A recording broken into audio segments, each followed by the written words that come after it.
Hello, everyone, and welcome back. We are into the very last hour of Inspiration Summit today, and I could not be more excited by the speakers we have lined up. Our first is a fireside chat with someone who almost needs no introduction. Tobin Heath is the co-founder of Inc. and a trailblazer for women's equality in sports. Tobin's fight for equal pay and the recognition that she has extends far beyond the soccer field, making her, I think, a role model for women everywhere.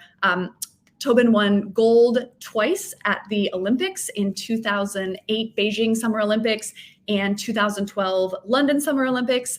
She's also a two-time World Cup champion. She was voted perhaps the USA's most skillful player by the US Soccer Federation and voted US Soccer Athlete of the Year in 2016.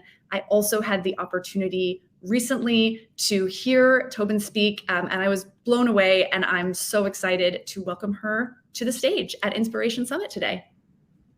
Hello, Thanks, hello. Great to see you. Hi, everyone. So I want to dive right in because I know we don't have a lot of time, and I think you have been such a powerful advocate for equal pay in sports, for equal recognition, and your voice has pushed this conversation forward in such a critical way. Could you talk a little bit about your own personal journey from realizing pay equity was a problem that not only that we should tackle, but that you wanted to help change? Yeah, it's been a really fun and interesting journey. I've had the opportunity, privilege, and honor of playing for the U.S. Women's National Team for over a decade. I always say that kind of synonymous with all the winning is the progress we've been able to make off the field. And unfortunately for, so many women, we have to be more than just kind of what we are or what we do because it's not enough. And it was always a point of frustration for me because I knew deep in my soul, like I was just born to be a footballer. And, with the resume that you just said, I think that should be enough. But honestly, it actually opened doors and expanded me in ways that I never knew possible. I think it's very kind of tied with being an athlete is being an entrepreneur, because then it's an athlete, you have your body and you have to do something with it, and you have like your person as a brand. So I think that's kind of like the first step of entrepreneurship that I ever took, was like me just being an athlete. And then obviously starting Inc. About 3 years ago or 4, before the 2019 World Cup, actually taking a step to form a company was pretty massive. Our company, Inc., was founded by 4 player founders, the 2 Megans, Megan Rapinoe, Megan Kleinberg, Kristen Press, and myself. And just building a company and taking up space. I always say being 4 women founders, being 4 queer women founder was massive for just to exist in a space where we just felt like it wasn't created for us. So that was a really powerful kind of step in this process. We had been fighting against so many structures, particularly against our federation with our equal pay lawsuit, that right before that World Cup, we wanted to create a structure that we could put all of our ethos and values into, that would be our vehicle for our fighting for something. And that was the birth and creation of our company, Inc. I love that. And, I think when we think about the gender pay gap, it obviously affects probably most of the, over 1,000 women who are with us live today. The pay gap and the recognition gap shows up in so many different ways across so many different industries. How are you thinking about, what steps need to be taken to close the gender pay gap in athletics and in other industries? Yeah, I think honestly, the pay gap is probably the most obvious one, but I think it's just kind of treatment. For us, it even was our facilities and the things that we were given to do our job, how they were so distinctly different from the men. So in every kind of space that we came into, we recognized that it wasn't built for us. And that was really challenging. I think when we first started, we almost had accepted the fact that we weren't paid equally, as if we didn't deserve to be paid equally. And that was a kind of learning and unlearning at the same time was that no, like we absolutely do deserve to be paid equally, and if anything, we should be paid more based on the success that we've had. And most of our fight actually was for us to differentiate ourselves between the U.S. women's national team and the men's national team, to be able to go out and actually see our own value and be able to go out and fight for it, because we believed that it was there, but we needed the opportunity to be kind of untethered to go out and get it. And for so long, we had been going into these rooms and we had been fighting for equality. And we said, you know, like, please give us the investment. Like, we know the revenue's there. And for so long, people kept telling us, like, it's not there, it's not there. And we were like, well, just give us a chance. And we just realized that, you know, our value, it was there. It just wasn't being found in those rooms and those conversations with those people. And we believe, especially at Reinc, and I know with the U.S. Women's National Team as well, we believe in a world of abundance. We think it's kind of like bullshit, this idea that like there's only a certain amount of seats at the table, or there's only a certain size to the pie and everybody has to fight over it. I actually think that's the way that status quo culture, how it continues to exist, is through this idea of a scarcity mindset. And what we chose to believe is that there was abundance out there, and that we could not only create that abundance, but we could go out and grab it and achieve the kind of revenue that we knew we deserved, but we knew we also could create. Yeah, I love that. And I think it's such an important point to highlight that, yes, there's a pay gap, and that's a very obvious sign of that inequality, but it's so much deeper than that. I remember in the early days of founding the Muse and being an entrepreneur, everyone was talking about the funding gap for female entrepreneurs. And yes, that is really important, and it holds back a lot of creativity, a lot of entrepreneurs who could build incredible businesses if they had more support and resources. But it's not the only issue on the table. And I think having that holistic conversation is so important. And so with that, you know, you have transitioned to also being an entrepreneur. And so tell the audience, I'd love for people to hear a little bit more about Reinc, how it came about, what you're trying to achieve, and what you want people to know about it. Yeah, kind of like what I alluded to before. So we were, you know, fighting against structures, and we wanted to kind of switch up that narrative. We actually love the tension of fighting against things and also fighting for things at the same time. We believe that that's where progress actually exists. Progress is never perfect, and it's really challenging, but I really believe it's found in that tension of fighting for and against at the same time. And that's where we were born. So it's interesting because we went into 2019 and we were defending our world championship because we had won in 2015. But at the same time, we were fighting for equal pay. We had sued our employees. So we had basically thrown all the chips on the table, and we said, you know what, like, it's like win big or like nothing. And at the time, it was a really complicated relationship. I mean, we were suing our employer, and we were also playing for them and trying to win a world championship. And, you know, people always say, like, particularly with athletes, like, oh, like the whole idea of just shut up and dribble. Like, if the U.S. women's national team had just shut up and dribbled, like, we would have never filed our pay equity lawsuit. We would have never achieved equal pay. We may not even have won that World Cup, because who knows? I think they were tied together in everything. I think this was the destiny of the U.S. women's national team, and forever, for whatever reason, I do believe in the vehicle and the power of sport to be able to transform and to create progress. I believe that firmly. And I think we had a unique opportunity in a country that has a lot of progress to be able to share that with the rest of the world. Global football, we touch every part of this planet. So for some reason, we were given this torch with the U.S. women's national team. And it was our job and our responsibility to carry that torch as far and as high as possible for the sake of women's equality.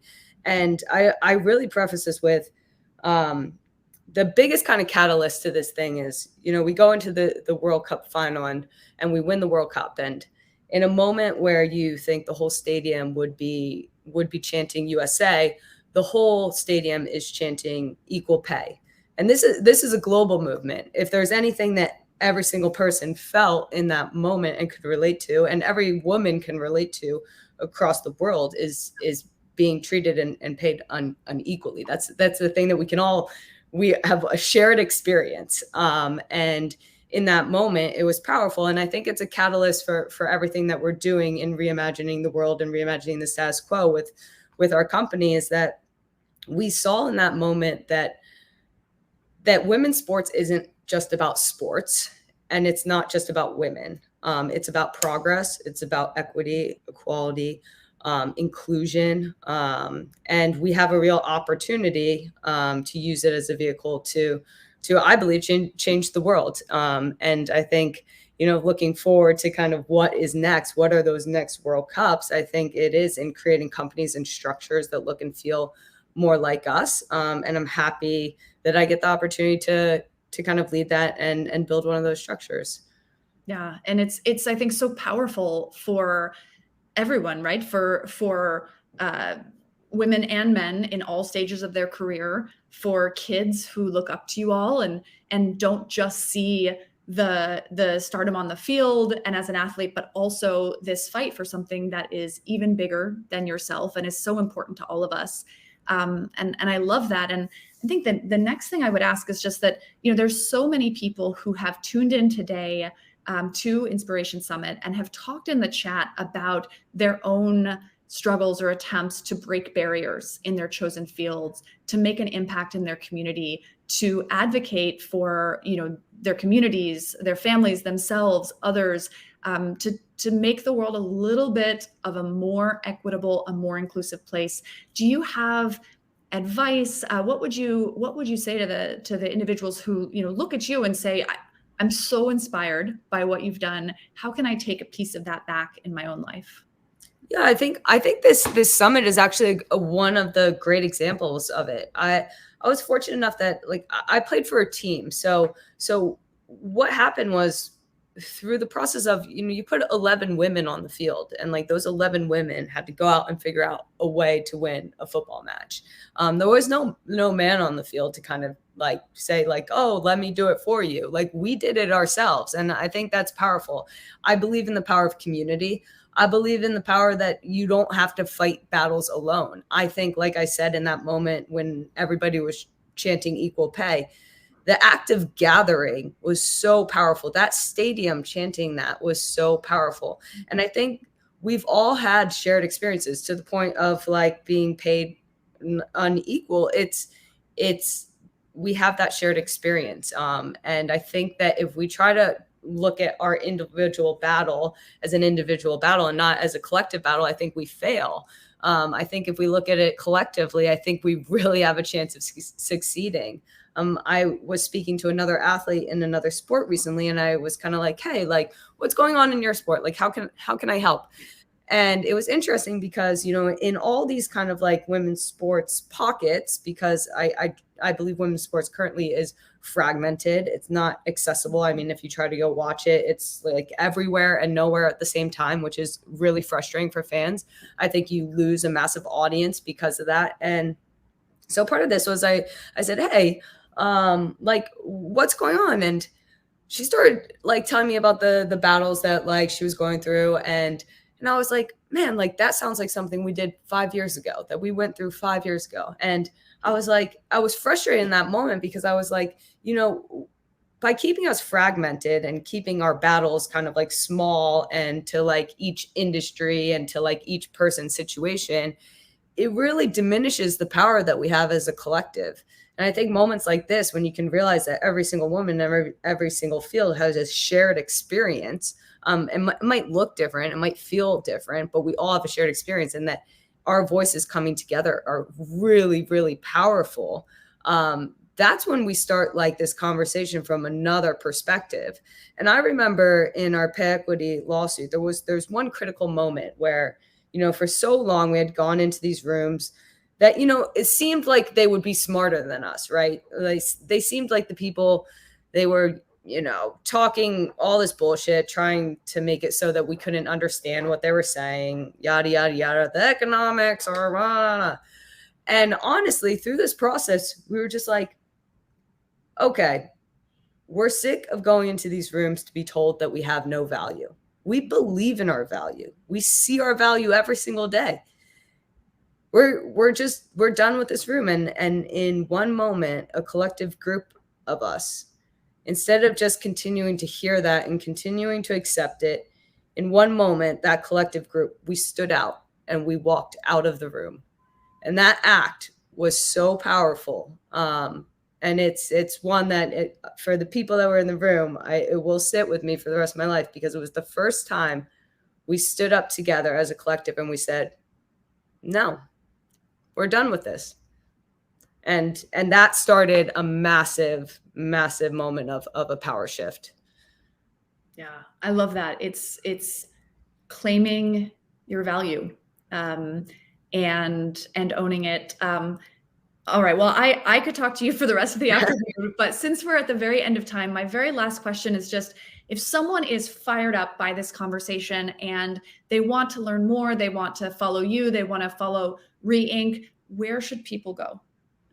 Yeah, I think like supporting women's sports is a big one. I think that the supporting women's sports, demanding more for the athletes. You can find us at rewebsite.com. We use, our collections, our storytelling, to really uplift marginalized voices and stories. That's part of like this idea. We have a platform. We want to give the platform to other people. We want to amplify conversations like this over and over again. Going into this big thing called the World Cup this summer. We're starting a media division that's going to change the way women are seen and experienced in sports, which is really exciting, and kind of tackling a whole nother issue that we've seen and experienced through our careers. And we're ready to start carving out a space for what women's sports culture should look and feel like by the people that have done it themselves. So big things to come. But I'm just really inspired by conversations like this that are being had with so many women that are in the workplace, that are trying to create change. I think reimagining the world is, one step, but it's also like one step with everyone. Yeah. And I love what you said. If we band together, we're a lot harder to ignore. We're a team. Thank you so much, Tobin. Thank you. Thank you. To everyone listening, we will be back in just about 2 minutes with our next speakers. Back to you shortly.